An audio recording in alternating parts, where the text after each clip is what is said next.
Were you expecting I wasn't really any surprised necessarily because I threw it to him my junior year. So every 50-50 ball that I threw to him, he was catching it. So, I mean, I wasn't really surprised at him making an impact like that right away.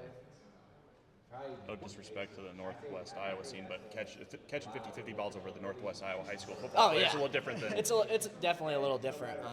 But you know, going up to high point the football isn't any different. You know, it's just the guy guarding you.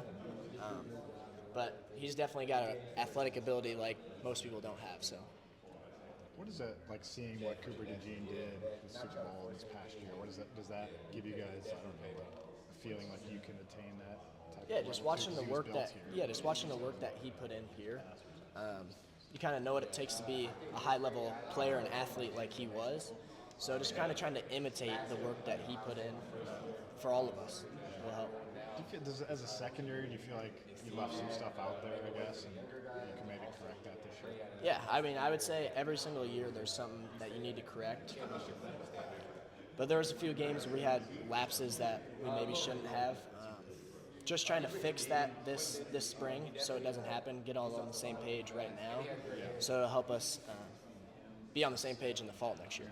What did you say the cause is for like issues? Let's say the Missouri games. You know, what do you have to fix? You're saying this spring? Just communicate. I think it was communication errors. Just not everyone on the same page. Whether it's safety making the call or the corner not hearing the call, maybe even the linebacker. Just everyone being on the same page would definitely help. So what position are you playing right now?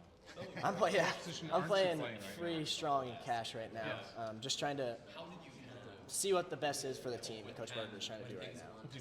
So Phil's just basically he's basically rotating everyone around. So we'll see what clicks best come fall, and that'll be what happens. What do you like best? Yeah, I would say every position has its fun things that you do. Seems like you like cash, though. Yeah, I definitely like cash. You get to play downhill more. You don't got to worry about deep threats as much. But when you do, you're playing like man on a guy, which I like playing man on man. So. You like the kind of being closer to the line and yeah, closer to the line. You have a chance to make quite a few more plays. I would say at cash. You saw that with Castro coming downhill, shooting gaps, playing fast.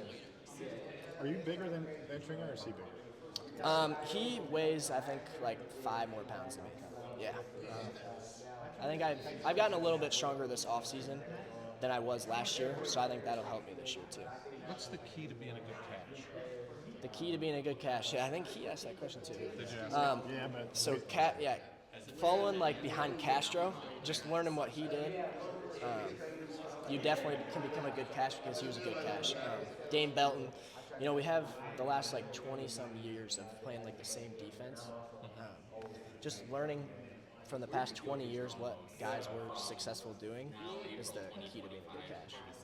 Yeah, there was a little trial and error with Monty Hooker. Kind of started it, Belton took it. Everybody had their own little spin on it. Yeah.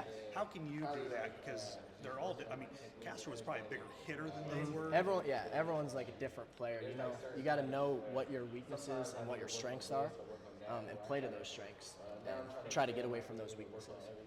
That seems to be full of self-awareness. Is that something that you've already had, or is that something that Phil maybe has instilled in you? Yeah, he's definitely instilled that from day one. You know, he tells us not to look at the good plays from practice, focus on the bad plays and why the bad play happened. Thanks, appreciate it. And what, I'm not going to ask you to give away trade secrets here, but how much of that has been for you trying to work at your weaknesses and then also enhance your strengths? Because if you get better at your strengths, then you're an elite player. Yeah. So the weaknesses, I try to really hone in on the off season. You know, you gain a bunch of knowledge in the off season if you just watch film.